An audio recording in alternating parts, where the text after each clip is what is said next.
Le tour du monde d'un conte. Les histoires de Cendrillon racontées dans le monde par Fabien Morel et Gilles Bizourel, illustré par Beguinil. Cinderella en Corse. Cinderella habitait dans une maison blanche. Elle vivait seule avec son père, car elle venait de perdre sa mère. Mais Cinderella avait une marraine qui était une fée. Un jour, le père s'est remarié. 9 mois plus tard, la nouvelle épouse a donné naissance à une fille, Picigota. Dès cet instant, la femme a préféré sa fille. Elle a offert à Picigota les beaux vêtements tout neufs. Quant à Cinderella, elle a reçu de vieux vêtements décousus. Elle avait l'air d'une souillon. Mais Picigota, la petite, était laide et Cinderella, l'aînée, était jolie. Un jour et jour après jour, elles ont grandi toutes les deux. Désormais, la femme et sa fille allaient souvent au bal pour danser et partaient gaiement en disant « Cinderella, avec tes vêtements, tu ressembles à une servante, reste là. Le bal et les belles robes, ce n'est pas pour toi. » Et chaque fois, la jeune fille restait seule à la maison, le cœur aussi lourd que du plomb. Un soir, Cinderella a vu la femme et Picigota partir au palais pour aller danser au bal. Elle a baissé la tête pour cacher sa peine de ne pas se rendre à la fête. Sa marraine a surgi. « Ma filleule, quel est ton souci ?»« Ma reine, je voudrais aller danser, mais je n'ai que des vêtements usés. » La fée a ouvert sa main. Dans sa main, il y avait une noix. « Ce soir, au coucher du soleil, tu ouvriras cette noix et prononceras cette parole. Que je sois transformée en une jeune fille bien habillée. » Puis elle a donné cet avertissement. Tu devras quitter le bal avant minuit. À cette heure-là, l'enchantement disparaîtra. Au coucher du soleil, Cinderella a ouvert la noix en disant que je sois transformée en une jeune fille bien habillée. Hop, hip, et elle se retrouvait habillée avec des vêtements couleur de bronze et, dans la cour de la maison, un écuyer vêtu de bronze l'attendait. Le cheval était sellé, prêt à galoper. Au palais, les invités arrivaient. Soudain, le fils du roi a vu une belle jeune fille dans la foule. Elle était lumineuse et les invités admiraient l'inconnue. Le fils du roi dansait toute la soirée avec la jeune fille. À 11 heures, malgré l'insistance du prince pour que Cinderella reste plus longtemps au bal, elle a quitté le palais rapidement. Elle est revenue dans sa maison. À minuit, hip hop, la voici à nouveau avec ses pauvres habits. Dans la nuit, Picigota est rentrée. Cinderella, ce soir au bal, il y avait une belle inconnue vêtue de bronze. Peu m'importe puisque je suis restée ici couchée. Le lendemain soir, il y a encore un bal. Cinderella était toujours habillée comme une servante. Elle a vu la femme et Picigota partir au palais pour danser. Elle était triste de ne pas retourner au bal. Une larme a glissé sur sa joue. Aussitôt, sa marraine est arrivée. « Ma filleule, pourquoi es-tu chagrinée ?»« Ma reine, je voudrais encore aller danser, mais je n'ai que des vêtements usés. » La fée a ouvert sa main. Dans sa main, il y avait une noisette. « Ma filleule, à la tombée de la nuit, tu ouvriras cette noisette en prononçant cette parole. Que je sois transformée en une jeune fille bien habillée. Mais n'oublie pas, tu devras quitter le bal avant minuit. À cette heure, l'enchantement disparaîtra. » À la tombée de la nuit, Cinderella a ouvert la noisette en disant que je sois transformée en une jeune fille bien habillée. Hop, hip, elle s'est retrouvée habillée avec des vêtements couleur d'argent. Et dans la cour de la maison, un écuyer vêtu d'argent l'attendait. Le cheval était sellé, prêt à galoper. Au bal, personne n'avait jamais vu une si magnifique princesse. Le fils du roi a reconnu la jeune fille et s'est précipité vers elle. Ils ont dansé ensemble toute la soirée. À 11h30, malgré l'insistance du fils du roi pour que Cinderella reste longtemps au bal, elle a quitté le palais précipitamment. Elle est revenue dans sa maison à minuit. La voici à nouveau avec ses pauvres habits. Plus tard, Picosetta est rentrée. Jean de Rela, ce soir, au bal, il y avait une magnifique princesse vêtue d'argent. Moi, cela m'est égal, puisque je suis restée ici couchée. Le troisième soir, encore un bal. La fée a donné une amende à sa filleule. Ainsi, Jean de Rela s'est retrouvé habillé tout en or. L'écuyer portait également une tenue en or. Quant au cheval, il avait une étoile brillante au front. Quand Jean de Rela est arrivé au bal, elle brillait comme un soleil. Le fils du roi a dansé avec elle. Il a essayé de la retenir, mais il était presque minuit. Jean de Rela est sorti en courant du bal et monté à cheval, s'est enfui dans la nuit. Mais dans sa course, sa gaviota est tombée de son pied. Le prince a ordonné qu'on ramasse la précieuse soulier. À l'aube, il a fait le tour de chaque maison pour retrouver les personnes à qui allait ce soulier.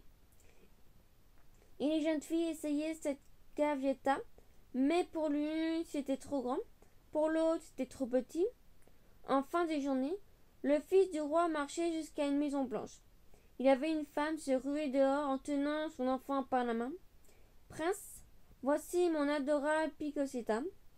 Laissez-lui essayer le soulier, je suis persuadée qu'il ira à son pied. » La fille a forcé sur son talon et a plié ses orteils, mais rien ne rentrait dans la gaviota.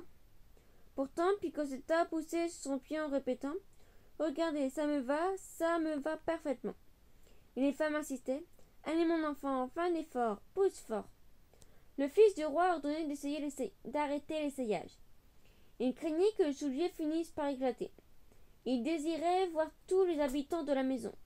Jean de Rela est venu. Elle avait l'allure d'une souillon dans ses vieux habits. Le prince lui a dit « Il faut que tu le sais toi aussi. » Doucement, sans forcer, sans frottement, le pied s'est glissé délicatement dans le soulier. La gaviota lui allait à merveille. Le prince souhaitait épouser Jean de Rela le lendemain dans son palais. Pendant la nuit dans la maison, la femme était en colère. Elle voulait que le fils du roi épouse Picosetta. Elle a fait un feu pour chauffer le four et mettra Jean de Rela dedans.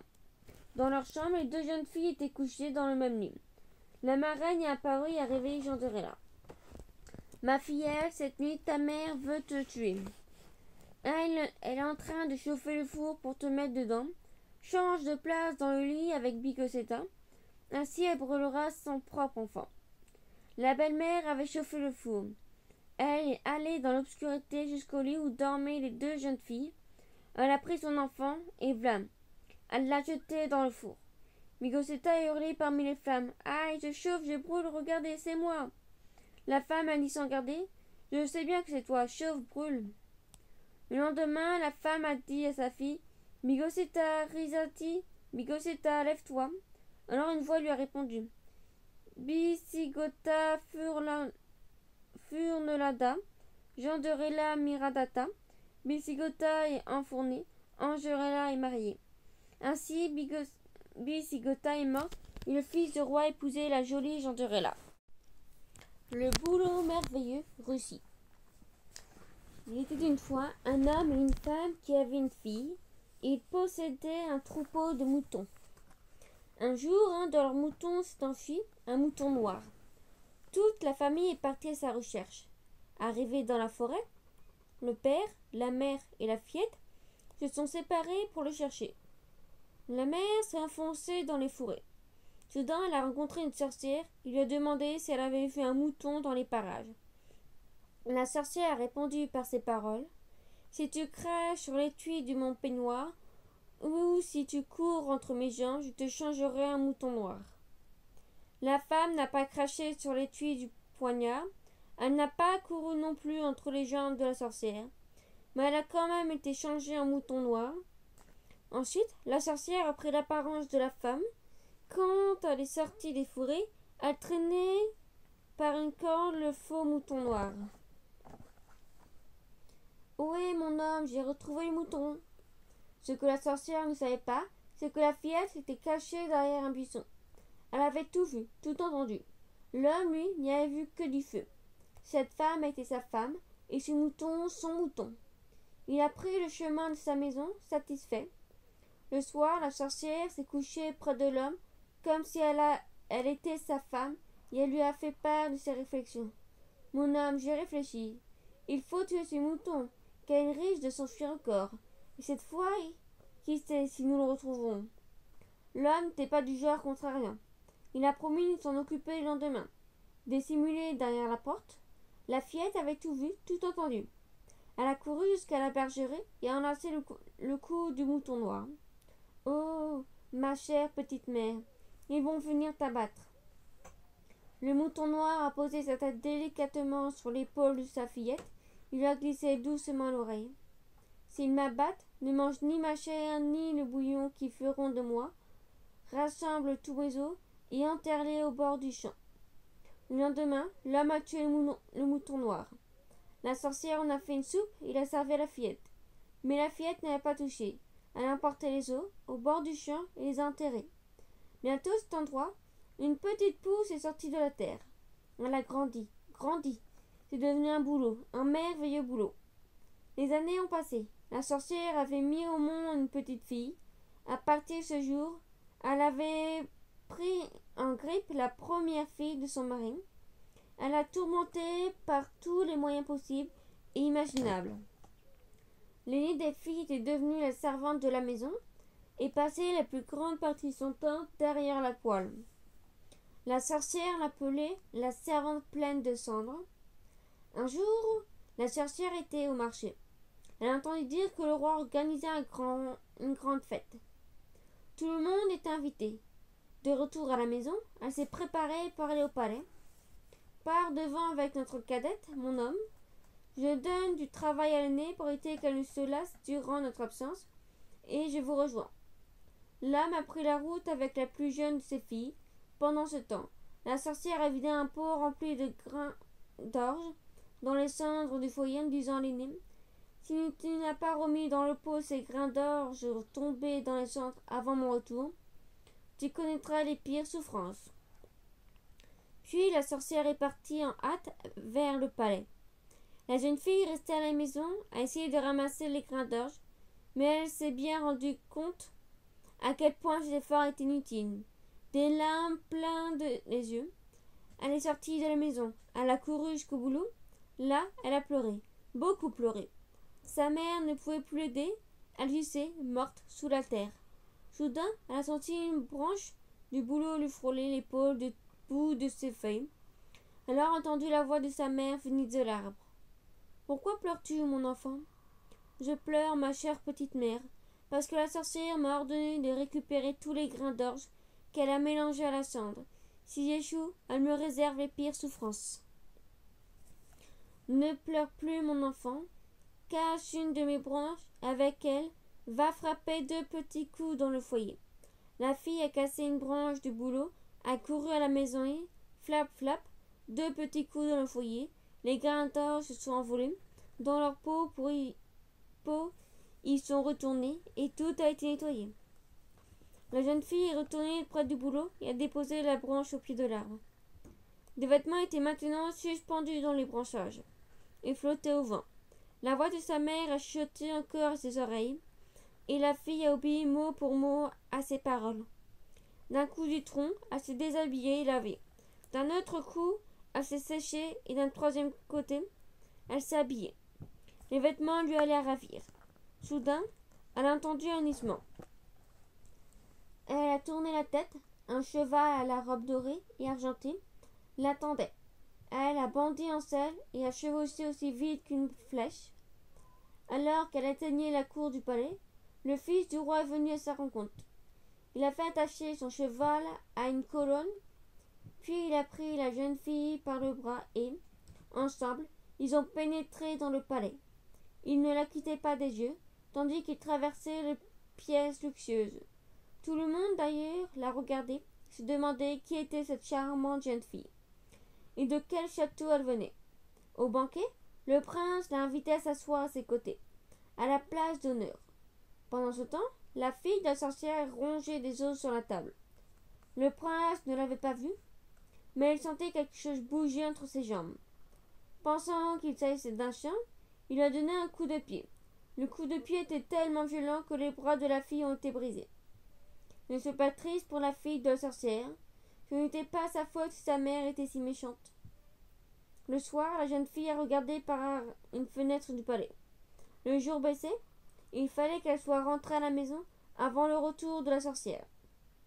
Vite, elle s'est levée de table et a quitté la pièce précipitamment. Mais au courant, sa bague en argent s'est accrochée au loquet de la porte. Quand le fils du roi l'avait enduit de goudron, elle n'a pas pris le temps de récupérer sa bague. Elle a traversé les pièces, luxueuses en courant. Arrivée d'un cours, elle a détaché son cheval de la colonne, puis a chevauché aussi rapidement qu'une flèche jusqu'au boulot. Elle a laissé le cheval se reposer. Là, elle a enlevé ses vêtements et les a suspendus dans l'arbre en lui disant « Ma chère petite mère, le loquet de la porte était coudronné et ma bague en argent y est restée coulée. J'en suis bien chagrinée. Cette bague est bien, et elle est, mon enfant, demain, je t'en donnerai une encore plus belle. » La jeune fille, rassurée, s'est dépêchée de retourner prendre sa place derrière le poêle. Peu de temps après, l'homme, la femme et leur fille ont ouvert la porte. Aussitôt, la sorcière a jeté un coup d'œil par le foyer. Elle a vu que les grains d'orge étaient dans le pot et que tout avait été nettoyé. Elle s'est tournée vers la fille aînée. « Pouf, espèce de pas grand-chose. Pendant que tu t'affairais dans les cendres, nous avons passé de délicieux moments au palais. Le fils du roi a même porté ma fille. Bon, c'est vrai. La pauvre a glissé, elle est tombée par terre et s'est cassé le bras. » La servante, pleine de cendres, savait parfaitement que ses parents n'étaient que pur mensonges. Mais elle n'a rien dit. Le jour suivant, la famille était à nouveau invitée au banquet du roi. Comme la veille, la sorcière a empêché l'aîné de profiter de la fête. « Et mon homme, pars devant avec notre cadette. Je veux donner du travail à l'autre, de peur qu'elle ne se lasse. Je vous rejoins. » Elle a jeté un pot de graines de chanvre dans les cendres et a dit « Si tu n'as pas récupéré toutes les graines de chanvre tombées dans la cendre avant mon retour, je te tuerai. » La fille a pleuré amèrement, puis elle est allée près du boulot. Elle s'est lavée d'un côté, s'est séchée d'un autre. D'un troisième côté, elle a trouvé suspendue une branche, des vêtements encore plus beaux que la première fois. Son cheval a la robe magnifique. Quand elle a été habillée, la fille a cassé une branche du boulot et a couru à la maison et, flap, flap, 2 petits coups dans le foyer. Les graines de chanvre se sont envolées dans leur peau. Elles sont retournées et tout a été nettoyé. Puis, comme une flèche, elle a chevauché jusqu'au palais. Tout s'est passé comme la première fois. Le fils du roi à sa rencontre dans le cours, le cheval attaché à la colonne, le regard curieux, la place d'honneur au banquet, la fille de la sorcière rangeant toujours son os sous la table malgré son bras brisé, et même le coup du pied qui cette fois lui a cassé la jambe. La pauvre n'avait vraiment pas de chance. Ce n'était pas pourtant de sa faute si sa mère était une sorcière. Mais cette fois, quand la jeune fille est sortie de la pièce précipitamment, c'est son diadème en or qui est resté collé à un montant de la porte, car le fils du roi l'avait enduit de goudron. Elle n'avait pas de temps à perdre à essayer de le récupérer. Elle a filé comme une flèche avec son cheval jusqu'au boulot. Elle a mis pied à terre et enlevant ses beaux habits, elle a dit au boulot que son diadème en or est resté collé au montant de la porte. Le boulot a répondu que c'était bien ainsi et qu'il lui en donnerait un plus beau le lendemain. Ensuite, la fille s'est précipitée dans la maison. Quand son père est revenu du banquet avec la sorcière et leur fille, elle était à sa place habituelle, près du poêle. La sorcière a vu que les graines de chanvre étaient rongées dans de peau et que tout avait été nettoyé. Elle lui a dit « Pauvre chose, va. Tu n'es vraiment pas bonne qu'à remuer les cendres. Ce n'est pas comme ma fille. Tu sais qu'aujourd'hui, le fils du roi l'a portée d'une pièce à l'autre. Bon, il l'a encore laissé tomber, c'est vrai. Cette fois, elle s'est cassé la jambe. » La servante, pleine de sang, n'a pas réagi et a continué à s'affairer auprès du foyer. Le lendemain, il y avait encore un banquet royal. Comme les 2 premiers jours, la sorcière a envoyé son mari devant avec la plus jeune des filles. Il est resté derrière afin de donner du travail à l'aînée. C'était, disait-elle, pour qu'elle ne se lasse pas d'être seule à la maison. Cette fois-ci, elle a versé un pot de lait dans les cendres. Si tu n'as pas récupéré le lait qui s'est répandu dans les cendres, avant mon retour, je te mangerai. Ce jour-là, le bouleau a vu arriver la jeune fille toute pâle. Elle tremblait de frayeur. Du bout de ses branches, il lui a tendu des vêtements plus somptueux encore que ceux de la veille. Il l'a vue s'éloigner vers la maison avec une de ses branches dans une main et l'abri du cheval dans l'autre. À la tombée du jour, le bouleau a entendu le galop du cheval qui la ramenait. Il l'a regardé se déshabiller et a pris ses vêtements un à un en écoutant sa plainte. Cette fois, ses pantoufles dorées étaient restées collées sur le seuil goudronné de la porte du palais. Puis la jeune fille a disparu avec ses vieux vêtements dans la maison. Quelques minutes plus tard, le bouleau a vu le reste de la famille rentrer à son tour. La fille cadette fermait la marche. Elle portait un brin d'écharpe, s'appuyait sur une béquille, il y avait un œil bouché. La pauvre, rien n'était sa faute pourtant. Le prince, quant à lui, avait gardé les objets que la jeune fille y avait perdus, la bague en argent, le diadème en or et les pantoufles dorées. Pour retrouver leur propriétaire, il a organisé un grand banquet et a envoyé les messagers annoncer la nouvelle. Nobles et paysannes, venez toutes à la fête. Si la bague, le diadème et la pantoufle vous enfilez, du fils du roi vous deviendrez la fiancée. Le pays était en effervescence. Partout les gens se préparaient pour aller à la fête. La sorcière s'affairait autour de sa fille pour la rendre présentable. Elle avait attaché un rondin pour remplacer son bras brisé, une manche en bois à la place de sa jambe cassée, et, avec un peu de boue, elle lui avait bricolé un œil tout neuf. Quand elles sont arrivées, le palais s'était transformé en vaste salon d'essayage. Il y avait là des dizaines, des centaines de femmes, de conditions et d'âges différentes. Ça transpirait, ça poussait, ça suait, ça tirait, ça rougissait, et ça soupirait dans tous les sens pour enfiler les trois objets. Certaines réussissaient tant bien que mal à en mettre deux, mais aucune ne parvenait à passer le 3. Enfin, le tour de la fille de sorcière est arrivé. La mère lui a limé les doigts jusqu'à ce que la bague lui aille. Elle a martelé son crâne pour y passer le diadème de force. Quant aux pieds, la sorcière a raboté par endroits jusqu'à l'os pour que les pantoufles s'ajustent. Quand le prince a vu que la fille de la sorcière avait bel et bien mis les trois objets, il est devenu pâle comme un ange. Il lui fallait tenir parole. Il allait chez les parents de sa drôle de fiancée. Il l'a épousée discrètement. Au bout de quelques jours passés dans la maison de la sorcière et de son mari, le prince a décidé de ramener sa femme au palais.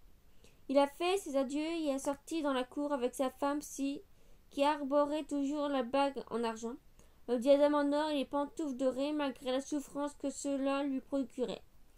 Elle a vu soudain la servante pleine de cendres venir à lui et a murmuré à son oreille « Hélas, cher prince, ne me volez pas mon or et mon argent. » Alors le fils du roi pour la première fois regardait la servante pleine de cendres. Et sous la cendre il a vu la délicatesse de ses doigts, la forme parfaite de sa tête, la finesse de ses pieds. Il a reconnu celle qu'il avait enchantée durant ses 3 banquets. Il est parti avec les 2 filles. Ils sont arrivés bientôt au bord d'une rivière. Le prince y a jeté la fille de la sorcière. Aussitôt elle s'est retrouvée les mains cramponnées sur une berge et les pieds agrippés sur l'autre. Puis, main dans la main, le prince et la servante pleine de sang ont franchi ce pont humain. La fille de la sorcière est restée ainsi comme un pont par-dessus la rivière. Ne pouvant remuer d'un pouce, elle a hurlé pour demander de l'aide. Mais personne n'entendait. À la fin, elle a crié « Faites que sur mon corps pousse un gigot doré et que ma mère, par ce signe alerté, puisse me reconnaître et ainsi me sauver. » À peine avait-elle prononcé ces mots qu'un gigot doré a jailli de son corps, s'est dressé sur le pont. Le prince et celle qu'il considère maintenant comme sa femme sont allés près du bouleau. Ils ont reçu de l'or, de l'argent et un splendide coursier qui les a menés jusqu'au palais. Ils ont vécu heureux ensemble et la jeune femme a donné un fils au prince. La sorcière a eu vent de la nouvelle. Elle était persuadée que la mère de cet enfant était sa propre fille. Elle s'est aussitôt mise en route pour porter un cadeau à son petit-fils. À l'arrivée au bord de la rivière, là, au milieu de ce qui était devenu un véritable pont, elle a vu la magnifique gigue dorée. La pente brillait comme un bouquet d'étoiles. La sorcière s'est approchée pour le couper. Elle voulait l'offrir à son petit-fils. Mais soudain, elle entendit une voix familière. Je t'en prie, mère, ne me coupe pas. C'est toi, ma fille? Oui, c'est moi, mère. Le prince m'a transformé en pont. Et en un clin d'œil, la sorcière a fait voler le pont en éclats et a rendu sa forme humaine à sa fille. Elles sont ensuite allées au palais. Arrivée près du lit de la jeune mère, la sorcière lui a jeté un sort. Si tu craches sur l'étui de mon poignard, si tu cours entre mes jambes, je te changerai en reine broutant dans la forêt du matin au soir. La jeune femme n'a pas craché sur l'étui du poignard. Elle n'a pas non plus couru entre les jambes de la sorcière, mais elle a quand même été transformée en reine broutant dans les forêts du matin au soir. Au palais, la sorcière a fait passer sa propre fille pour l'épouse du prince. Tout le monde a été trompé, ou presque. L'enfant s'agitait et pleurait sans cesse depuis la disparition de sa mère. Aucun soin, aucune nourriture, aucune berceuse ne parvenait à la baisser. La sorcière avait beau lui crier dessus en cachette et le menacer, rien n'y faisait. Le père s'est inquiété de voir son enfant dans cet état. Il est allé rendre visite à une veuve réputée pour sa sagesse, afin de lui demander conseil. Ton fils pleure car sa mère n'est plus à la maison, mon prince. Ta femme vit sous la forme d'un renne dans la forêt. Celle qui a pris sa place n'est autre que la fille de la sorcière. Le prince a demandé s'il existait un moyen de faire revenir sa femme au palais. Peut-être, mon prince, mais l'heure n'est pas encore venue. Confie-moi ton fils. Je l'amènerai avec moi en conduisant les vaches dans la forêt. Je ferai bruire les feuilles des bouleaux et frissonner les trembles. L'enfant se calmera peut-être en entendant cela. En cachette de la sorcière, le prince a donné son enfant à la veuve. Elle est partie avec son troupeau de vaches et le bébé. Elle a marché parmi les arbres parés de leur couleur d'automne. Elle s'est arrêtée enfin au bord d'un marais. Un peu plus loin, il y avait un troupeau de rennes. L'un d'entre eux semblait examiner l'enfant. Ses bois étaient rouges, ses yeux brillaient en regardant le bébé, qui pleurait toujours. La veuve a fait bruire les feuilles dorées et les bouleaux, et frissonner les trembles. L'enfant s'est un peu calmé, puis la femme s'est mise à chanter en regardant le renne. Petit bois rouge, petit jeu brillant, viens donc nourrir ton enfant. Cette sorcière sanguinaire ne pourra le nourrir ni s'occuper de lui. Elle peut bien le menacer et crier jour et nuit. Il se détourne d'elle et pleure après sa mère. Alors, le renne s'est détaché du troupeau et s'est approché. Il a nourri le bébé et s'en est occupé toute la journée. Les pleurs ont cessé. À la tombée de la nuit, le renne a dit à la veuve: ramène-moi l'enfant demain et encore le jour suivant. Après, je devrai migrer avec mon troupeau vers d'autres terres. Le lendemain matin, la veuve, suivie de son troupeau de vaches, s'est présentée au palais pour prendre l'enfant. La sorcière s'y est opposée, mais le prince a tendu son fils en pleurs à la veuve. Prends-le et emmène-le au grand air. Cela lui fait du bien. Il était beaucoup plus calme cette nuit. La veuve a pris le petit garçon dans ses bras. Il l'a emmené près du marais dans la forêt. Le troupeau de rennes était toujours là. Elle a repris son chant, aussitôt comme le jour précédent. Le renne est venu s'occuper de son enfant et celui-ci s'est calmé. Le prince voyait bien à quel point le séjour dans les forêts près du renne était profitable à son fils. Il savait aussi que le renne viendra ce jour-là pour la troisième et dernière fois, et cela l'inquiétait. Il a interrogé la veuve. N'y a-t-il aucun moyen de rendre forme humaine au renne? Peut-être que si. Accompagne-moi dans la forêt. Quand ils sont arrivés avec l'enfant au bord du marais, le renne semblait les guetter. La veuve a fait signe au prince de se cacher derrière un arbre. Elle n'a pas eu besoin de chanter. Le renne s'est approché pour s'occuper du bébé. La veuve a caressé doucement la tête du renne. Petit peau rouge, petits yeux brillants, demain tu pars très loin, je ne te reverrai plus. Laisse-moi brosser tes cheveux pour te dire adieu. Le renne a laissé tomber sa peau par terre et la jeune femme, la mère de l'enfant, est apparue. Elle a pris son fils dans ses bras Elle lui souriait les yeux brillants de larmes, pendant que la veuve la coiffait. Pendant ce temps, le prince avait allumé un feu un peu plus loin. Il a pris la peau du renne et l'a jetée dedans. La jeune femme s'est retournée brusquement. Qu'est-ce qui sent le brûlé? C'est ta peau de reine, ma femme. Malheur à moi, tu as brûlé ma peau. Pourquoi tu fais ça? Pour te redonner ta forme humaine, ma femme, tu vas revenir vivre avec moi et notre enfant pour toujours. Main dans la main, la jeune femme et son mari sont rentrés au palais avec leur bébé. La veuve marchait derrière, avec son troupeau de vaches et sa chanson sur les lèvres. De loin, la sorcière les a vus arriver. Elle a quitté le palais avec sa fille en galopant. Et si elle n'était pas arrêtée, c'est qu'elle est toujours en train de galoper. Le prince et sa femme ont vécu vieux et heureux, avec toujours au fond de leur cœur le boulot merveilleux. La gardienne des dindons, Nouveau-Mexique. Il y a longtemps, les ancêtres possédaient des animaux domestiques très divers, notamment des dindons. À Matsaki, la ville du Seine, de nombreuses familles aisées avaient coutume de faire garder les volailles par leurs esclaves ou les pauvres de la ville. Dans les plaines autour de la montagne du tonnerre, à Matsaki, à la frontière de la ville, une jeune fille très pauvre vivait seule dans une vieille maison délabrée d'une seule pièce, emportait des vêtements rapiécés en lambeaux et sales. À cause d'une négligence prolongée et de maladies, elle est devenue pitoyable. Elle avait des cheveux qui formaient une tignasse emmêlée et des joues creuses. Pourtant, elle n'était pas laide.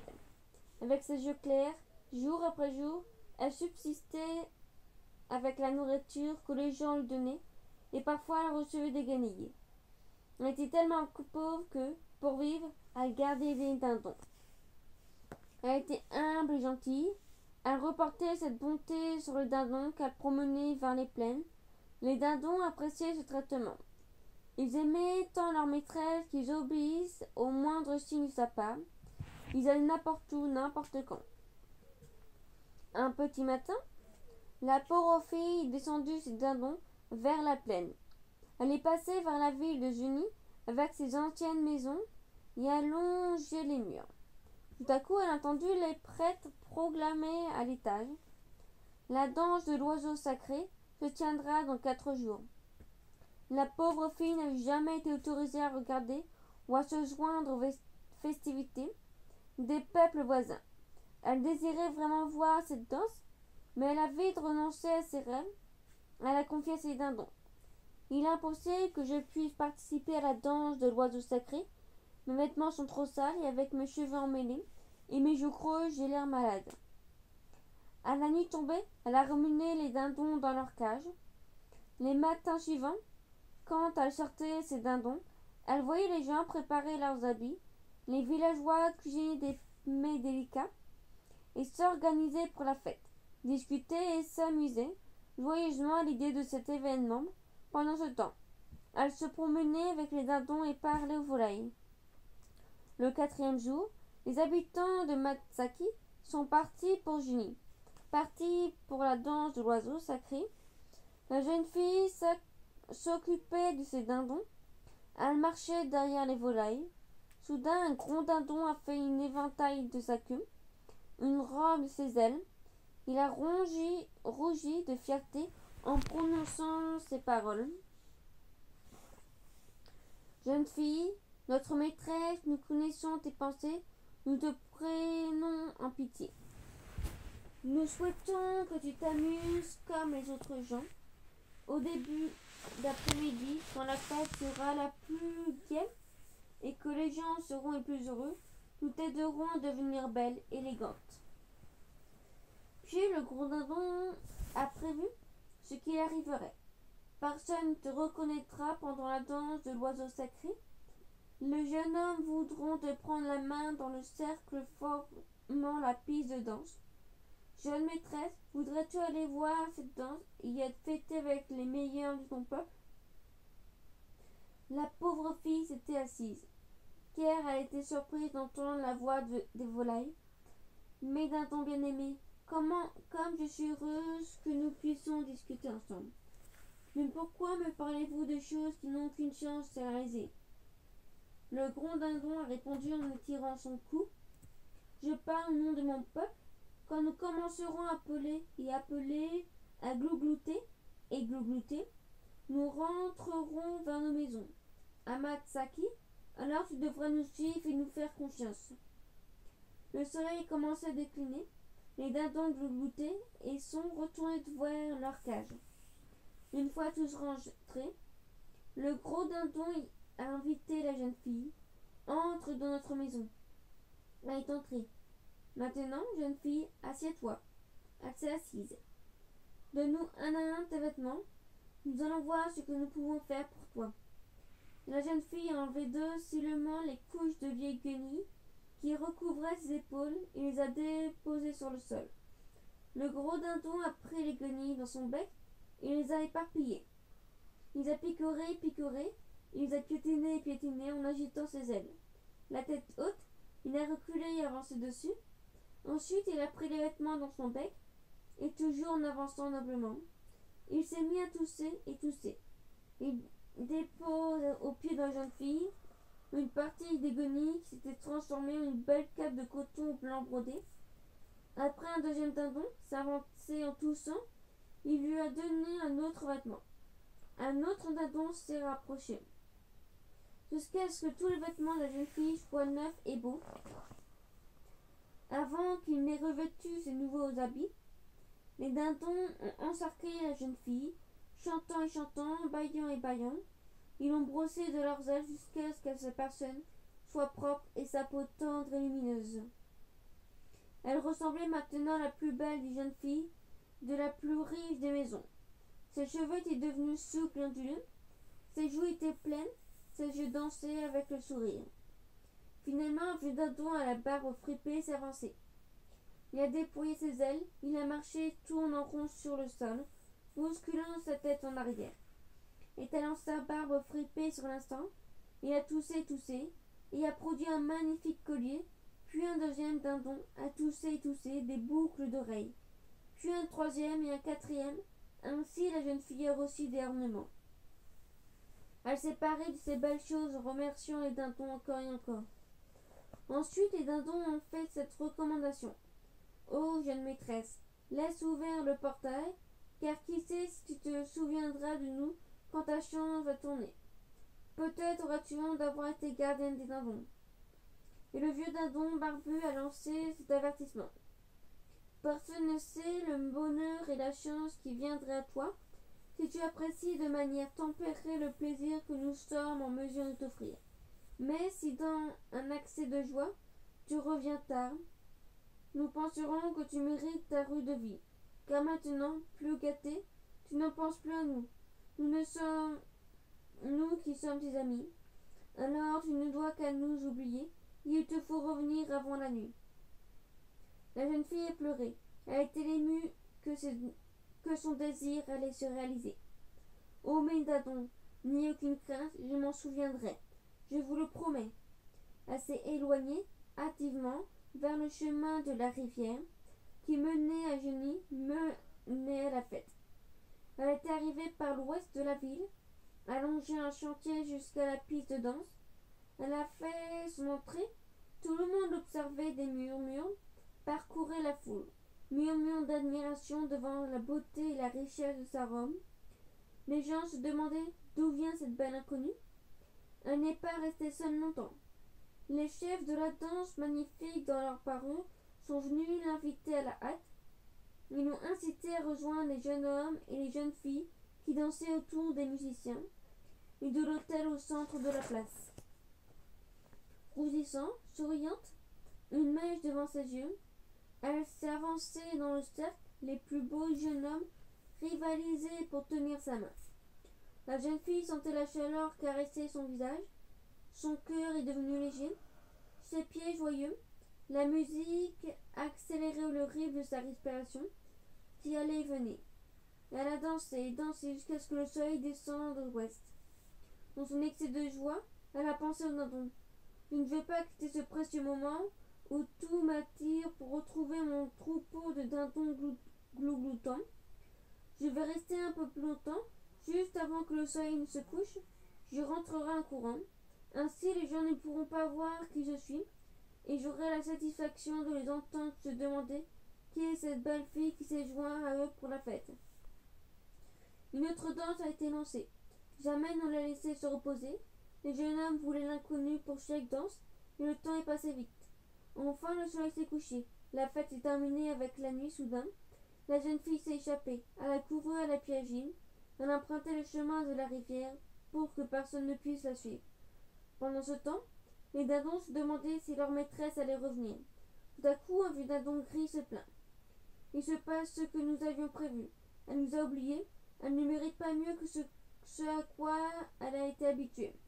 Allons vers la montagne et ne subissons plus cette ennuyeuse captivité, car nous ne pourrons plus voir notre maîtresse aussi bonne et honnête que nous le connaissons par le passé.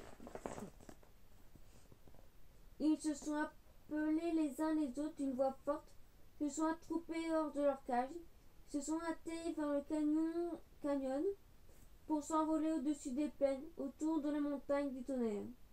Plus tard, tout essoufflé, la jeune fille est arrivée au portail, les yeux ouverts et a regardé dans la cage. Il ne restait plus un seul dindon. Elle a couru dans la vallée pour les rattraper, mais était loin devant. Après un long moment, elle a entendu leur voix dans la nuit. Elle a écouté les dindons chanter. Notre gardienne avait le cœur léger, jolie, élégante, richement vêtue. Notre gardienne affilée s'est rendue vite à la danse de l'oiseau sacré. Notre maîtresse est en train de danser. Nous, ses amis, nous l'avons entendue. Notre maîtresse n'est pas revenue. Nous, ses amis, elle nous a oubliés. Elle n'a pas respecté sa promesse de rentrer avant la nuit. Elle s'est attardée. Nous sommes partis vers la plaine. Quelle tristesse. En écoutant ces paroles, la jeune fille a tendu ses bras vers ses dindons. Appelé et appelé. Mais les oiseaux ont accéléré, ont déployé leurs ailes pour alléger leurs pas le long du chemin et chanter de nouveau la chanson. Ils sont arrivés à la frontière d'une montagne unie. Ils ont déployé largement leurs ailes. À Talgaya, et se sont envolés au-dessus des plaines autour de la montagne du tonnerre. Alors la jeune fille regardait en l'air vers les oiseaux, puis a baissé la tête pour voir sa robe. Poussière et sueur, elle a été redevenue la pauvre fille au dindon. Là, s'infliger désespérée, elle est retournée à Matsaki. Cela n'a pas assez autant des anciens. Là où sont les rochers qui mènent jusqu'au sommet du canyon, on peut voir les traces laissées par les dindons et d'autres inscriptions. Les plus récentes sont la chanson que les dindons ont chantée cette nuit-là, gravée sur la roche. Depuis ce jour, dans les plaines bordantes, les montagnes unies, les dindons abandonnent plus que partout ailleurs. La fille et les démons, Tibet. Il y avait un pays de nombreuses vallées. En haut d'une vallée, une vieille et sa fillette habitaient dans une maison. La fillette portait de beaux vêtements. Leurs voisines étaient deux démons, deux sratmos, deux créatures, une mère et sa fille. Un jour, la fillette est allée chez cette créature pour demander du feu. Elle a découvert le démon en train de cuisiner des morceaux d'oreilles humains comme des navets grillés. Elle a goûté, elle a trouvé que le plat avait un bon goût. Puis elle a écouté les snagos qui lui proposaient de venir s'installer dans leur maison. Elle a répondu tranquillement: j'accepterai volontiers votre proposition, cependant ma mère ne me laissera pas venir. Alors la mère démon a lancé cette idée. Fillette, tu pourrais venir après avoir tué ta mère. Comment la tuer? La créature lui a donné ce conseil. Écoute-moi attentivement. Tu feras semblant d'être malade et tu diras à ta mère que le seul moyen de te guérir est qu'elle pétrise la farine d'orge avec ses seins. Pour te soigner, elle pétrira la farine. À ce moment-là, tu lâcheras le moulin à eau. Il tranchera ses seins et elle mourra sur le coup. La fille humaine est rentrée dans sa maison. Elle a suivi les instructions. Le soir, elle est revenue chez les démons. J'ai tué ma mère, elle est morte. Les esquimaux se sont précipités vers la maison voisine. Ils se sont rués sur le corps de la mère. Ils l'ont dévoré la chair crue et ont mâché les os. Ensuite, la fille démon a échangé ses vêtements laids et ses bottes fripées contre les beaux vêtements et les bottes de la fille humaine. La fillette avait désormais l'air d'une mendiante. Le lendemain, depuis l'aube et jusqu'à la tombée de la nuit, elle a dû filer la laine, ramasser du bois et surveiller le bétail. Pendant plusieurs jours, la laine, les charges de bois et le bétail. Au bout d'une semaine, elle était à bout de force. Tourmentée, misérable et triste, la mère défunte a vu sa fille dans cette détresse, cette solitude. Elle s'est réincarnée dans une vache rouge pour l'aider. Le jour suivant, la fille a trait de vache rouge du troupeau. Aussitôt, le lait s'est écaillé. Elle a baratté ce lait, qui s'est transformé en beurre. La vache a meuglé affectueusement. Fille qui a renoncé au bonheur et qui a acheté la misère, mets ton manteau sur ton corps comme une couverture. Tiens ton vêtement d'or et tu verras. La fillette, tenant son vêtement, s'endormit. Au crépuscule, elle a ouvert les yeux. Il y avait une des plus grandes quantités de laine filée qu'auparavant. Une charge de bois était rangée. Le troupeau de bétail était rassasié. Il était couché et ruminait. Et la fille humaine a trouvé sur son manteau un repas chaud. Elle s'est sentie heureuse et le temps passé chaque jour la vache l'aidait. Une nuit, la mère démon a menacé la fillette. À ma fille, je donne de la viande et du beurre. Et à toi, mendiante, je donne une soupe de reste. Comment se fait-il que tu aies bonne mine? Confie-moi vite ton secret, ou il t'arrivera des soucis. La fille humaine a eu peur de se faire tuer. Elle a tout raconté sur la vache rouge. Alors la mère Saint-Ouen a ordonné: mendiante, demain, tu resteras à la maison et j'enverrai ma fille à ta place pour garder le troupeau. Le lendemain soir, la démon a guetté sa fille jusqu'à la nuit. Elle a grondé entre ses dents en l'apercevant. Pourquoi as-tu tant tardé? Mère, j'ai suivi le conseil de la vache rouge. Je me suis endormie en tenant mes vêtements. À mon réveil, j'ai découvert que la laine recouvrait le sommet d'un arbre. Le bois n'était pas chargé. Le bétail était dispersé dans les vallées et sur ma jolie robe, une grosse bouse fraîche. J'ai mis plusieurs heures pour rassembler les troupeaux. Voilà pourquoi je ne suis pas rentrée plus tôt. La mère, craintement, a serré les poings en déclarant: cette vache rouge qui a secouru la mendiante, c'est sa mère s'est réincarnée, je vais tuer cette vache. La fille humaine a entendu cette décision. Discrètement, elle est sortie de la maison pour avertir la vache rouge, mais la vache l'attendait déjà devant la porte. Fille qui a renoncé au bonheur et acheté la misère, quand les démons m'auront tué, elles te questionneront pour savoir quelle part tu veux garder de moi. Tu demanderas les cornes, les 4 pattes, un paquet des entrailles avec un bout de peau. Ensuite, tu envelopperas tout dans la peau et cacheras l'ensemble sous le seuil de la porte. Plus tard, la démon a tué la vache. Alors la fille humaine a obtenu les morceaux désirés. Sans qu'on l'aperçoive, elle a tout enveloppé dans la peau et a caché celle-ci sous le seuil de la porte. Et le temps est passé. Un jour, un grand spectacle avec un festin avait lieu dans les bas de la vallée. Les démons ont mis de beaux vêtements, puis ont mélangé un pot plein de grains d'orge et un pot plein de graines de moutarde blanche et lancent cet avertissement: mendiante, si ce soir tu n'as pas trié les graines, prépare-toi au pire, prépare-toi à mourir. Les escrimeaux sont partis en ricanant. Peu après, flip-flap, flip-flap, un corbeau s'est approché. Flip-flap, flip-flap. Il s'est posé sur le bord de la fenêtre de la maison. Fille qui a renoncé au bonheur et acheté la misère, sors ce que tu as caché sous le seuil de la porte et tu verras. La fillette a ouvert sa cachette, la peau s'était transformée en beaux habits, les entrailles en ceinture, les 4 pattes en une paire de magnifiques bottes et une paire de chaussures noires et les cornes en or et en turquoise. Elle a enfilé les magnifiques bottes et revêtu les vêtements, a mis les ornements, le corbeau a croissé tendrement. Moi, je trierai les moutardes et l'orge. Toi, cours à la fête et reviens ici avant la nuit. » Alors la fillette est descendue dans la vallée. En bas de la vallée, elle a fait le tour du marché et a croisé le roi. Le souverain a observé longuement la belle jeune fille. Longuement, elle a contemplé sa beauté. Elle a poursuivi sa route, s'est installée confortablement sur l'herbe et elle a regardé le spectacle.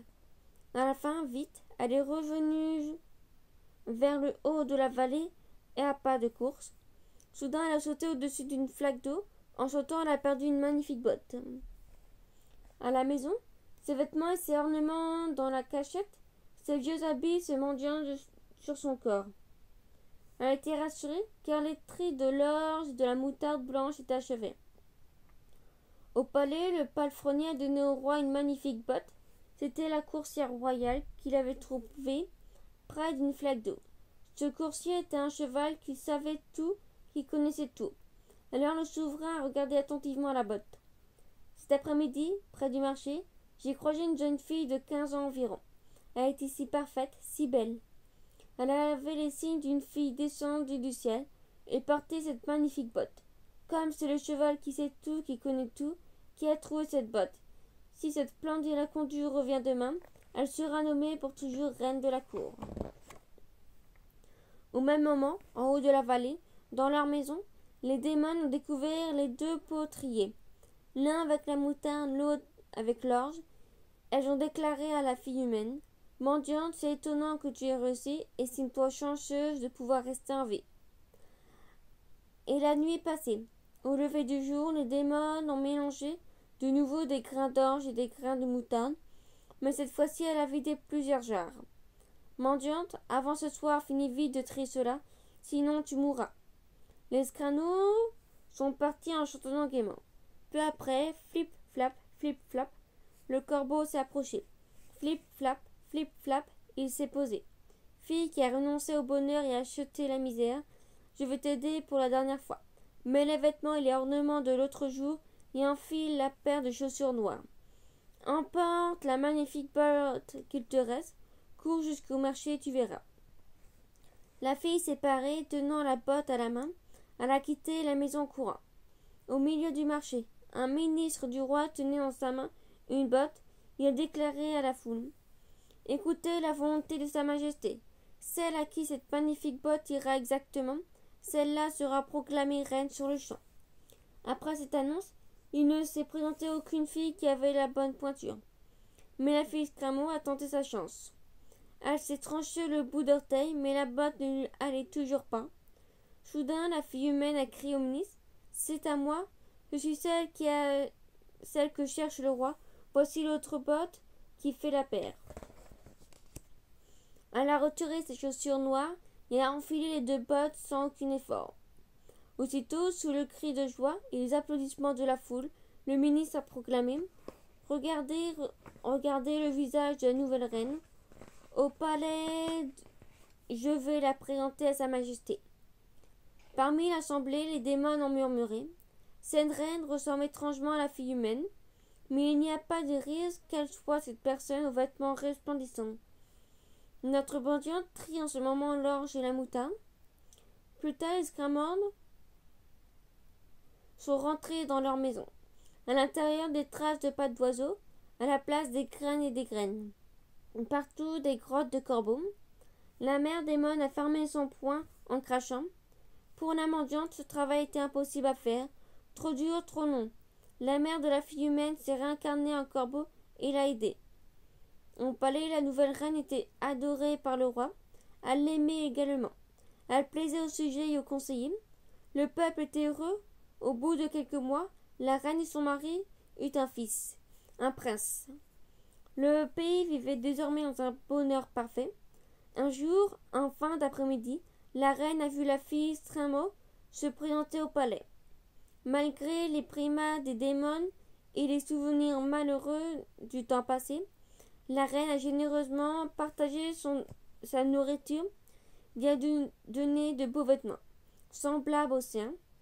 Le matin suivant, la fille Scramot a posé de nombreuses questions. « Chercheur, le prince, son enfant, comment les traites-tu?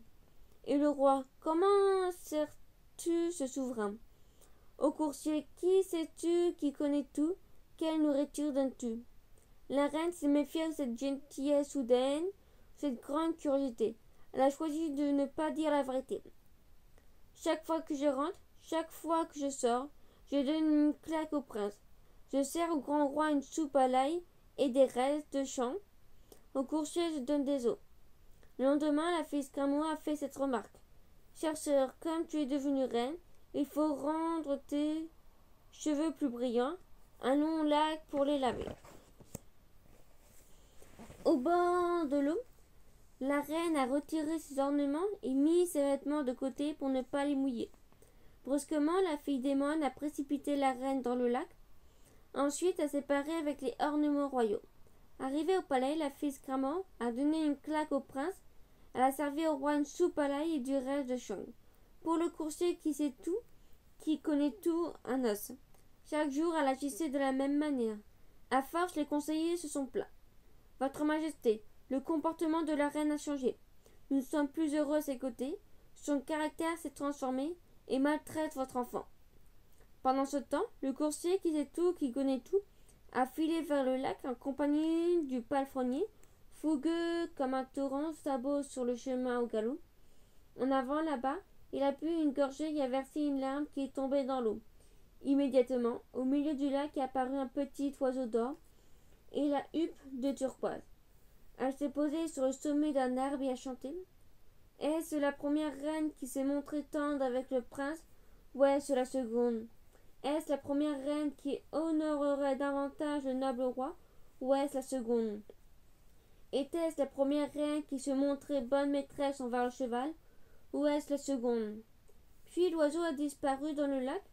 Le palefrenier est rentré au palais et a raconté au roi ce qu'il avait entendu. Le souverain a pensé en soupirant que, ces temps-ci, la reine était devenue odieuse. Le lendemain, il ira voir le petit oiseau. À l'aube, le roi, avec sa suite de conseillers, le palefrenier et le cheval sont arrivés au bord du lac. Le coursier royal a versé une larme dans l'eau. Le petit oiseau d'or à la huppe de turquoise est apparu et a chanté les mêmes questions que le jour précédent, puis a prononcé ces paroles à l'attention du roi. J'ai acheté ma misère, j'ai attiré mon malheureux destin. En conséquence d'une mauvaise action contre ma mère dans une vie antérieure, je suis accablé sans les remords. Celle qui vit chez toi est une démone. Cette fille Scramum m'a fait tomber dans l'eau. Ensuite, elle a pris ma place au palais. L'oiseau a donné des conseils pour se débarrasser de la démone. Et avant de disparaître dans le lac, il a dit aussi: Majesté, lorsque la démone sera morte, tu entreras dans la salle du trésor. Et tu verras, une fois au palais, le souverain a suivi le conseil de l'oiseau, et la démone est morte. Aussitôt, le roi est entré dans la salle du trésor. Il a trouvé avec allégresse la fille humaine, la reine vivante. Le souverain a enlacé son épouse, la voilà dans le bonheur, bras serrés contre corps. Plus tard, sur ordre de la reine, les serviteurs ont coupé la tête de la fille démon, ils l'ont mis au cœur d'une pelote. Ils ont jeté du fil et la pelote avait maintenant la taille d'une jarre.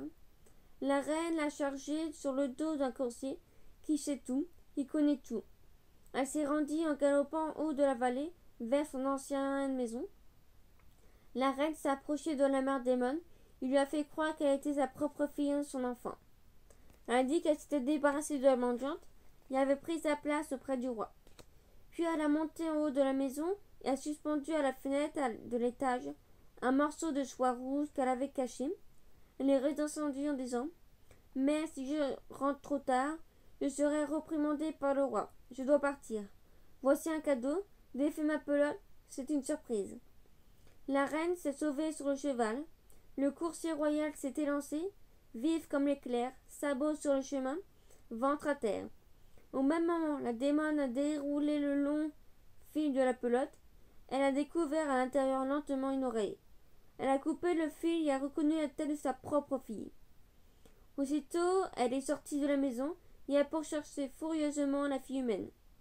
Elle courait toutes jambes, plus vite qu'une panthère. Elle avançait vers le cheval encore 100 mètres. Elle bondissait vers sa proie. Moins de 50 mètres, elle talonnait le coursier. Juste 10 mètres. La reine a senti que la démon se rapprochait dangereusement. Mais Scramon, Tu ne me poursuis pas, tu ne m'attraperas pas. Regarde derrière toi, le feu a pris dans ta maison. La démane s'est retournée et a découvert au loin le morceau de soie rouge qui s'agissait à sa fenêtre. Elle a cru à un incendie dans son logis. Elle a couru en hurlant vers sa maison. Ainsi, après cette péripétie, les démons étaient punis de leurs mauvaises actions. Ainsi, pendant le reste de leur vie, la reine et le roi sont restés unis. Ils ont gouverné dans le paix ce pays. La jeune fille, le roi des grenouilles et le fils du chef du Nigeria. Il y a longtemps, un homme avait 2 femmes. Il aimait l'une et l'autre. Il ne l'aimait pas. Il eut une fille avec chacune des femmes. Il aimait l'une, celle de la femme qu'il aimait, et l'autre, il ne l'aimait pas.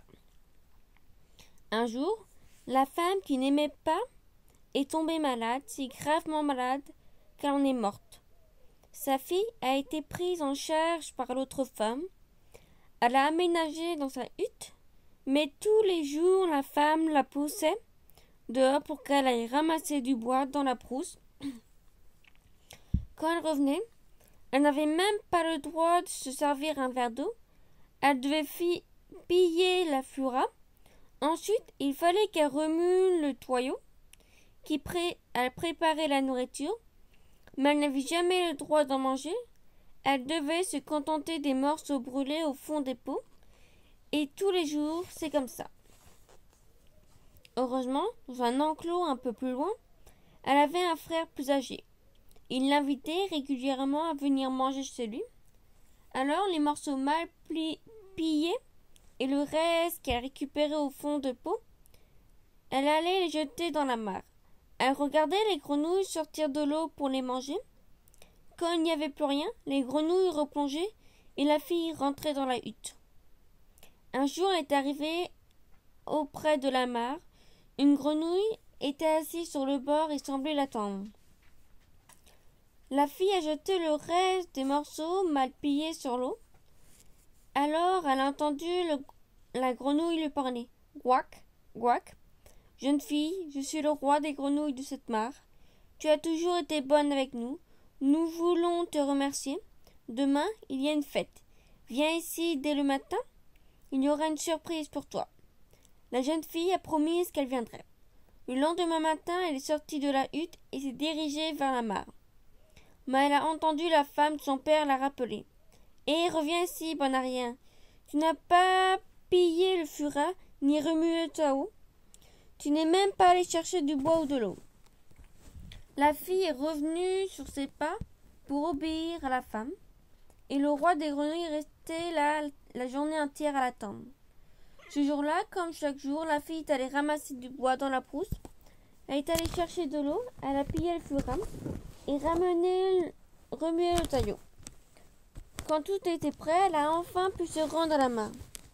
Le roi des grenouilles semblait mécontent. « Gouac, gouac, que faisais-tu, jeune fille? Je t'attendais depuis ce matin. »« Ce que majesté, je ne suis qu'une esclave, je ne fais pas ce que je veux. » Et la fille a raconté au roi des grenouilles quelle était sa vie depuis que sa mère était morte. Il l'a écoutée attentivement, puis il lui a dit « Gouac, donne-moi ta main. » La fille a touché la patte froide et humide du roi des grenouilles. Et hop, ils ont sauté tous les deux dans l'eau. Et slurp, le roi des grenouilles n'a fait qu'une bouchée de la fille. Et hurp, il l'a recraché aussitôt. Le roi des grenouilles s'est tourné vers ses congénères. « Mon peuple, regardez bien cette fille et dites-moi, est-elle droite ou tordue ?» Les grenouilles ont regardé la fille et ont répondu « Vers la gauche, elle est tordue. » Slurp, burk. Une nouvelle fois, le roi des grenouilles a ingurgité la fille. Il a recraché, puis il a posé la même question. Cette fois, les grenouilles ont déclaré que la fille était tout à fait droite. Ensuite, le roi des grenouilles a vomi de beaux vêtements, des bracelets, des bagues, une paire de chaussures, l'une en argent et l'autre en or. Quack, maintenant, enfile tout ça et va au bal. Quand les danseurs commenceront à se disperser, tu devras partir et laisser derrière toi ta chaussure en or. Très bien, majesté, j'ai compris. La fille est partie à la fête avec ses beaux habits. Au cœur de son village, le fils du chef prenait plaisir à regarder les jeunes hommes et les jeunes filles danser au son de la musique et, les chants, les pieds martelaient le sol au rythme, les bras battaient l'air en tous sens et les têtes se balançaient d'avant en arrière. Soudain, il remarquait parmi eux une jeune fille qu'il ne connaissait pas. Elle avait une chaussure en or et l'autre en argent. Elle lui a tout de suite plu. Il ne se souciait pas de savoir de quelle maison elle venait. Il voulait la rencontrer. Il a demandé à ses serviteurs de l'amener près de lui. Quand elle est arrivée, il l'a fait asseoir à ses côtés.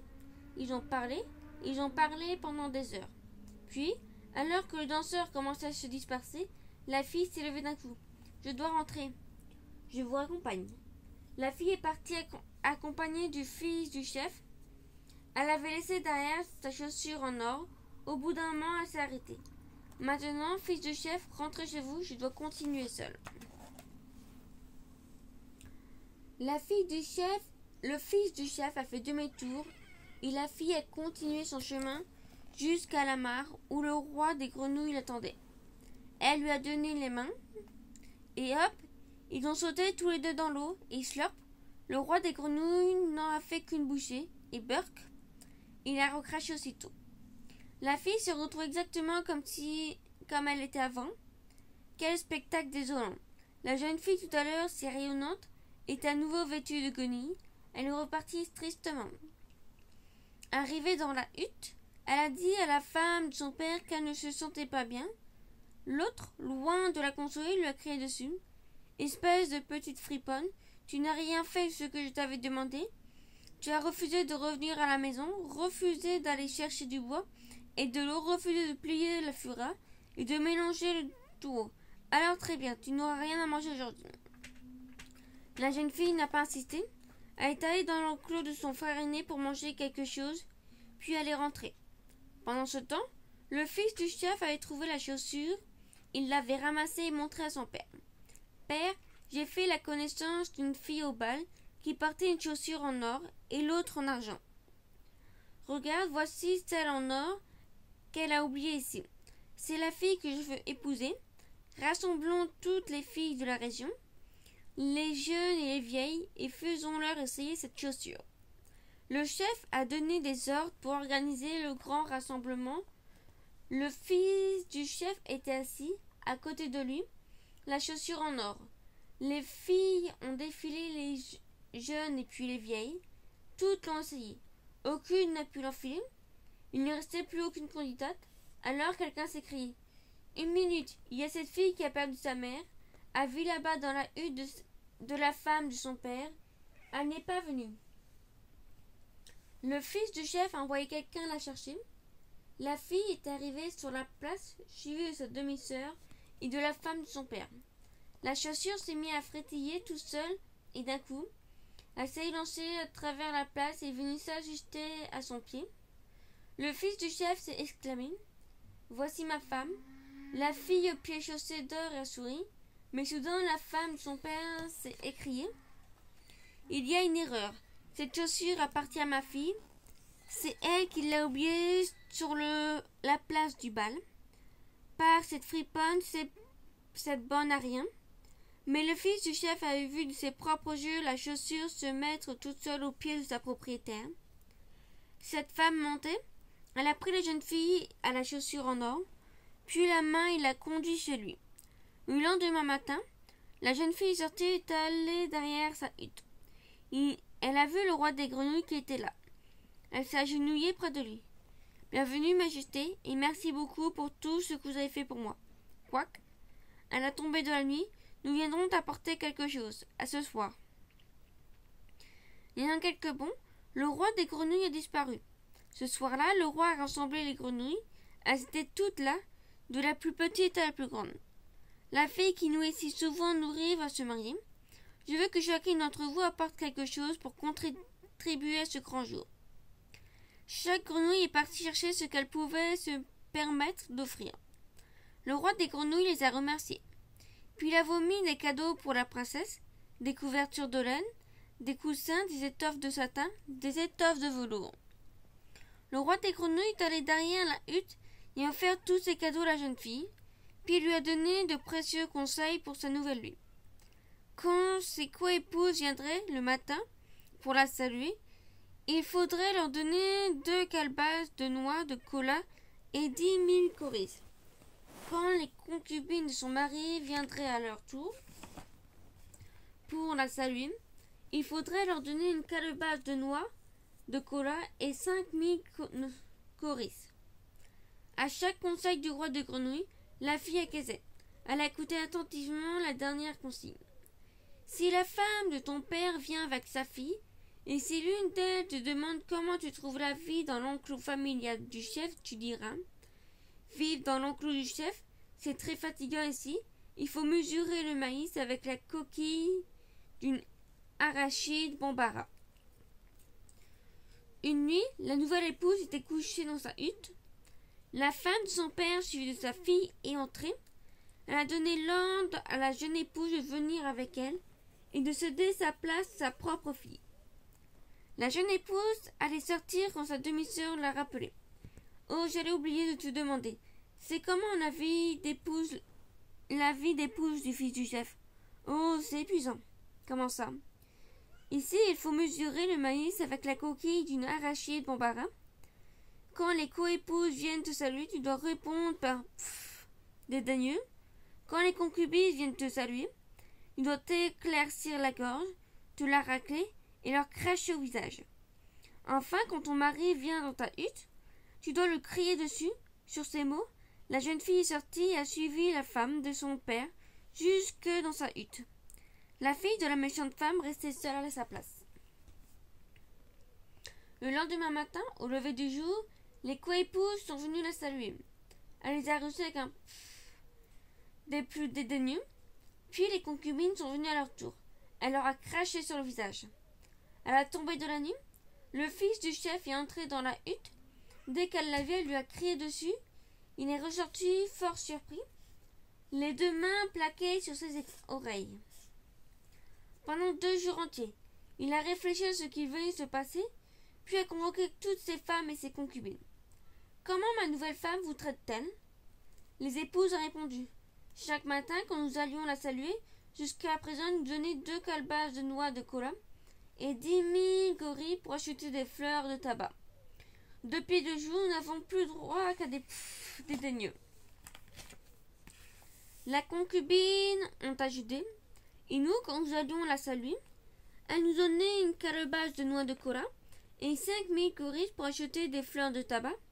Maintenant, elle nous crache à la figure. Le fils du chef a conclu. Et moi, elle m'avait donné l'habitude de m'accueillir gentiment le soir quand je rentrais dans sa hutte. Ce n'est pas la même fille. Il a demandé à ses hommes de la suivre dans la hutte de sa femme. Il a dédaigné son épée et découpé la fille en petits morceaux. Les petits morceaux, il a ordonné de les mettre dans un sac pour les apporter à la mer. Quand les soldats sont arrivés dans la hutte de cette méchante femme, ils ont trouvé la vraie femme du fils du chef allongée et l'ont ramenée à son mari. Elle a retrouvé sa place à ses côtés. Le lendemain matin, derrière sa hutte, elle a rencontré une nouvelle fois le roi des grenouilles. « Bienvenue, Majesté. Tu es mon ami.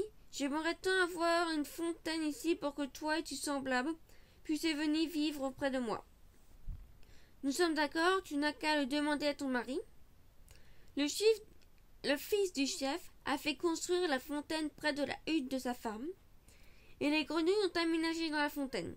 Depuis, chaque fois, la femme du chef s'endort, le fils du chef s'endort en écoutant le chant des grenouilles. Quack, quack, croyez-moi, ou ne me croyez pas. Ça s'est passé comme ça. Cendrillon, en Allemagne, des frères Grimm. Un homme riche avait une femme qui tomba malade, et quand elle sentit sa fin approcher, elle appela sa fille unique à son chevet et lui dit « Chère enfant, reste pieuse et bonne, alors le bon Dieu te viendra toujours en aide. Et moi, du haut du ciel, je te regarderai et veillerai sur toi. » Là-dessus, elle ferma les yeux et mourut. La fillette se rendit chaque jour sur la tombe de sa mère et pleura et resta pieuse et bonne. Quand vint l'hiver, la neige mit un tapis blanc sur la tombe, et quand le soleil du printemps le retirait, l'homme prit une autre femme. La femme avait amené avec elle 2 filles qui étaient jolies et blanches de visage, mais laides et noires de cœur. Alors les tourments commencèrent pour la pauvre belle-fille. Cette petite oie va-t-elle rester avec nous dans la salle? Dirent-elles, qui veut manger du pain doit le gagner. Dehors la souillons. Elles lui enlevèrent ses belles robes, la vêtirent de vieux sereaux gris, et lui donnèrent des sabots de bois. Voyez un peu la fière princesse, comme elle est bien nippée, s'écriait-elle en riant, et elle la considérait, et la conduisait à la cuisine. Là, il lui fallut trimer dur du matin au soir, se lever bien avant le jour, porter l'eau, allumer le feu, faire la cuisine et la lessive. Par-dessus le marché, les 2 sœurs lui faisaient toutes les misères imaginables, se moquaient d'elle, lui renversaient pois et lentilles, de sorte qu'il lui fallait rester à la cuisine et commencer à les trier. Le soir, quand elle était exténuée de travail, elle ne se reposait pas dans un lit. Elle devait se coucher près du foyer, dans les cendres, et comme cela lui donnait toujours un air poussiéreux et malpropre, il l'appelait Cendrillon. Il advint un jour que le père voulut se rendre à la foire. Alors il demanda à ses 2 filles ce qu'il devait leur rapporter. De beaux habits, dit l'une, des perles et des pierres précieuses, dit la seconde. Mais toi, Cendrillon, que désires-tu, dit-il. Père, le premier rameau que sur le chemin du retour heurta votre chapeau, cueillez-le pour moi. Il acheta pour les 2 sœurs de belles robes, des perles et des pierres précieuses, et, sur le chemin du retour, comme il passa à cheval à travers un buisson verdoyant, une branche de noisetier l'effleura. Il lui enleva son chapeau, alors il cassa la branche et l'emporta. Rentré chez lui, il donna à ses belles filles ce qu'elles avaient souhaité, et à Cendrillon la branche de noisetier. Cendrillon le remercia, alla sur la tombe de sa mère et y planta la branche. Il pleura si fort que ses larmes tombèrent dessus et l'arrosèrent. Or le rameau grandit et devint un bel arbre.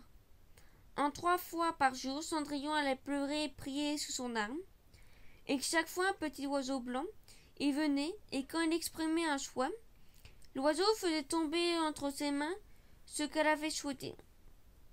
Or il arriva que le roi, dans une fête qui devait durer 3 jours, à laquelle il invitait toutes les jeunes filles du pays, afin que son fils pût choisir une fiancée, quand les 2 sœurs apprirent qu'elles devaient s'y montrer aussi, elles furent ravies. Elles appelèrent Cendrillon et dirent « Peigne nos cheveux, brosse nos souliers et serre bien les boucles. Nous allons pour la noce au château du roi. » Cendrillon ébahit, mais elle pleura parce qu'elle aurait bien voulu aller aussi au bal, et elle pria sa belle-mère de la lui permettre. « Mais Cendrillon, dit-elle, tu es pleine de poussière et de saleté, et tu veux aller à la noce? Tu n'as pas de robe, pas de chaussures, et tu veux aller danser. » Mais comme elle persistait dans ses prières, la belle-mère dit enfin « Je t'ai versé un plat de lentilles dans les cendres. Si dans 2 heures tu les as triées, tu viendras avec nous. » La jeune fille sortit dans le jardin vers la porte de derrière, cria « Pigeon d'Aussy, tourterelle, et vous, tout oiseau de ciel, venez aidez-moi à trier. Les bonnes graines dans le petit pot, les mauvaises dans votre jabot. » Alors 2 colombes blanches entrèrent par la fenêtre de la cuisine, puis les petites tourterelles. Enfin tous les oiseaux du ciel arrivèrent dans un frémissement d'ailes et volèrent et se posèrent autour des cendres. Et les pigeonneaux penchèrent leurs petites têtes et commencèrent à pic, pic, pic, et les autres se mirent aussi à pic, pic, pic. Ils ramassaient toutes les bonnes graines dans le plat. Au bout d'1 heure à peine, il y avait déjà fini et reprenaient tout leur vol. Alors la jeune fille alla porter le plat à sa marâtre. Elle était joyeuse et croyait que maintenant elle aurait le droit d'accompagner les autres à la noce. Mais elle lui dit « Non, Cendrillon, tu n'as pas d'habit et tu ne sais pas danser. On ne ferait que se moquer de toi. » Comme Cendrillon pleurait, elle lui dit Si tu peux débarrasser de la cendre 2 plats de lentilles en 1 heure, tu viendras avec nous. » Et elle pensait, jamais elle ne le pourra. Quand elle eut répandu les 2 plats dans la cendre, la jeune fille sortit dans le jardin, par la porte de derrière, et cria: « Pigeons dociles, petites tourterelles, et vous tous, oiseaux du ciel, venez aidez-moi à trier les bonnes graines dans le petit pot, les mauvaises dans votre jabot. » Alors 2 colombes blanches entrèrent par la fenêtre de la cuisine, puis les petites tourterelles, et enfin tous les oiseaux du ciel arrivèrent dans un frémissement d'ailes et volèrent et se posèrent autour des cendres. Et les pigeonneaux penchèrent leurs petites têtes et commencèrent pic, pic, pic, et les autres se mirent aussi pic, pic, pic. Ils ramassèrent tous le bon grain dans les plats, et avant qu'une demi-heure fût passée, ils avaient déjà fini à tout reprir leur vol. Alors la jeune fille alla porter le plat à sa marâtre. Elle était joyeuse et croyait que maintenant, elle pourrait l'accompagner à la noce. Mais elle dit: « Tout cela ne sert à rien. Tu ne viendras pas avec nous, car tu n'as pas d'habit, tu ne sais pas danser, tu nous ferais honte. » Puis elle lui tourna le dos et se hâta de partir avec ses 2 filles orgueilleuses. Quand il n'y eut plus personne à la maison, Cendrillon alla sur la tombe de sa mère, sous le noisetier, s'écria: « Petit arbre, agite-toi et secoue-toi, jette de l'argent et de l'or sur moi. » Alors l'oiseau lui jeta une robe d'or et d'argent, et des pantoufles poudrées de soie et d'argent. Elle mit la robe en toute hâte et alla à la noce. Mais ses sœurs et sa marâtre ne la reconnurent pas, et pensèrent que ça devait être une princesse étrangère, tant elle était belle dans sa toilette d'or. Elle ne pensait pas du tout à Cendrillon. Elle la croyait à la maison, assise dans la crasse à chercher les lentilles parmi les cendres. Le fils du roi alla au-devant d'elle, la prit par la main et dansa avec elle. Il ne voulut danser qu'avec personne d'autre, de sorte qu'il ne lâcha plus la main, et quand un cavalier venait l'inviter, il lui disait: « C'est ma cavalière. » Il dansa jusqu'au soir, alors il voulut rentrer chez elle. Mais le fils du roi dit: « Je vais avec toi et je t'accompagne, » car il voulait voir à qui appartenait cette jolie jeune fille. Mais elle lui échappa en sautant dans les pigeonniers. Alors le fils du roi tendit le père et dit que la jeune fille inconnue avait sauté dans son pigeonnier. Le vieux se demandait serait-ce Cendrillon, et il dut lui apporter une hache et une piomme pour démolir le pigeonnier. Mais il n'y avait personne dedans. Et quand ils entrèrent dans la maison, Cendrillon était couché dans la cendre avec ses vêtements sales et une petite lampe à huile jetée en lueur trouble dans la cheminée. Car Cendrillon avait vivement sauté du pigeonnier par derrière et avait couru au noisetier. Là, elle avait retiré ses beaux vêtements, les avait mis sur la tombe et l'oiseau les avait remportés. Puis, vêtue de sa sarrau-gris, elle était assise près de l'âtre dans la cuisine. Le lendemain, comme la fête recommençait, que ses parents et ses sœurs étaient de nouveau partis, Cendrillon alla au noisetier et dit: « Petit arbre, agite-toi et secoue-toi, jette de l'or et de l'argent sur moi. » Alors l'oiseau lui jeta une robe encore plus splendide que la veille, et quand cette toilette, elle fut son apparition, à la fête, chacun s'extasia sur sa beauté. Mais le fils du roi avait entendu sa venue. Il la prit aussitôt par la main et ne dansa qu'avec elle. Quand les autres venaient l'inviter, il disait: « C'est ma cavalière. » Le soir venu, il voulut partir. Elle voulut partir, et le fils du roi la suivit pour voir dans quelle maison elle allait. Mais elle lui échappa en sautant dans le jardin derrière sa maison. Il y avait là un grand et bel arbre, couvert de poires les plus merveilleuses. Elle grimpa dans les branches, aussi lestement qu'un écureuil, et le prince ne sut pas où elle avait passé, mais il attendit le père et lui dit: « La jeune fille inconnue m'a échappé, je crois qu'elle a sauté dans le poirier. » Le père se demanda: « Serait-ce Cendrillon ?» Il envoya chercher une hache et abattit l'arbre, mais il n'y avait personne dessus. Et quand ils entrèrent dans la cuisine, Cendrillon était couché dans la cendre comme à l'accoutumée, car elle avait sauté par l'arbre, par terre, de l'autre côté de l'arbre, avait rapporté ses beaux habits à l'oiseau de noisetier et remis son sort au gris.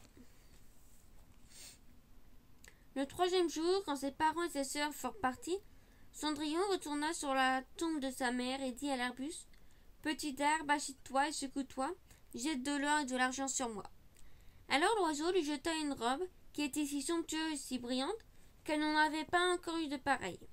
Et les pantoufles étaient toutes en or. Quand elles arrivaient à la fête de cette toilette, tous furent interdits d'admiration. Le fils du roi ne dansa qu'avec elle, et quand quelqu'un d'autre l'invitait, il disait : « C'est ma cavalière. » Le soir venu, Cendrillon voulut s'en aller et le fils du roi voulut l'accompagner, mais elle lui échappa si vite qu'il ne put la suivre. Seulement le prince avait usé de ruse et a fait enduire de poids tout l'escalier. Alors, comme la jeune fille descendait en sautant, sa pantoufle gauche resta engluée. Le prince la ramassa. Elle était petite et mignonne et tout en or. Le lendemain, il s'en va trouver le père et lui dit : « Je ne prendrai pour épouse que celle qui pourra chausser cette chaussure d'or. » Alors les deux sœurs se réjouirent car elles avaient de jolis pieds. L'aînée alla dans sa chambre avec la pantoufle pour l'essayer. Et sa mère était là. Mais elle ne put y faire entrer son gros orteil. Le soulier était trop petit pour elle. Alors sa mère lui tendit un couteau et lui dit : « Coupe le doigt. Quand tu seras reine, tu n'auras plus besoin d'aller à pied. » La jeune fille se coupa l'orteil, força son pied et à entrer dans la chaussure et alla retrouver le prince. Alors il la prit sur son cheval comme sa fiancée et partit avec elle. Mais ils durent passer devant la tombe. Les deux petites colomnes du noisetier étaient là et crièrent : « Tourne-touc, sans dans la pandouque. Le soulier est trop petit, la vraie fiancée est encore au logis. » Alors le prince regarda le pied et vit que le sang coulait. Il tourna bride, ramena la fausse fiancée chez elle, dit que ce n'était pas la bonne et qu'il fallait que l'autre sœur essayât le soulier. Alors celle-ci alla dans la chambre et put faire entrer ses orteils dans les chaussures, mais son talon était trop grand. Alors sa mère lui tendit un couteau et lui dit : « Coupe-toi un bout du talon. Quand tu seras reine, tu n'auras plus besoin d'aller au pied. » La jeune fille se coupa un morceau de talon, força son pied à entrer dans la chaussure, réprima sa douleur et sortit retrouver le prince. Alors il la prit sur son cheval comme sa fiancée et partit avec elle. Quand ils passèrent devant un noisetier, la petite colombe qui était perchée cria : « Tourne-touc, sans dans la pandouque, le soulier est trop petit, la vraie fiancée est encore au logis. » Il baissa les yeux vers le pied et vit que le sang coulait de la chaussure et montait dans le rouge le long des bas blancs. Alors il tourna bride et ramena la fausse fiancée chez elle. « Celle-là n'est pas non plus la bonne, dit-elle. N'avez-vous pas d'autre fille ? » ?»« Non, dit l'homme, mais j'ai encore de ma défunte femme une petite bête de Cendrillon. Impossible qu'elle soit la fiancée. » Le fils du roi dit qu'il fallait l'envoyer chercher, mais la mère répondit : « Oh non, elle est bien trop sale, elle ne peut se montrer. » Mais il voulait absolument, et il fallut appeler à Cendrillon. Alors il se leva d'abord les mains et la figure, puis elle vint et s'inclina devant le fils du roi, et lui tendit la pantoufle d'or. Ensuite il s'assit dans un escabeau, sortit le pied de son lourd sabot et le mit dans la pantoufle, qui lui allait comme un gant, et quand elle se redressa et que le roi vit son visage, il reconnut la jolie jeune fille avec laquelle il avait dansé, et s'écria : « Voilà la vraie fiancée. » La marâtre et les deux sœurs furent terrifiées et devinrent blanches de rage. Puis lui, il prit Cendrillon sur son cheval et partit avec elle. Quand ils passèrent devant un noisetier, les deux colombes blanches crièrent : « Tourne-touc, pas de sang dans la pandouque. Le soulier n'est pas trop petit, c'est la vraie fiancée qui mène au logis. » Puis, quand elles eurent crié cela, Elles descendirent toutes deux et se posèrent sur les épaules de Cendrillon, l'une à droite et l'autre à gauche, et il restait un chiché.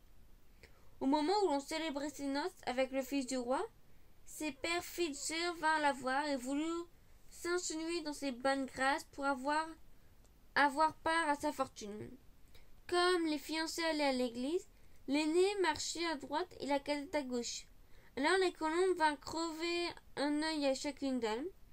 Ainsi, pour leur méchanceté et leur ferdidité, elles furent bannies de cécité pour le restant de leurs jours.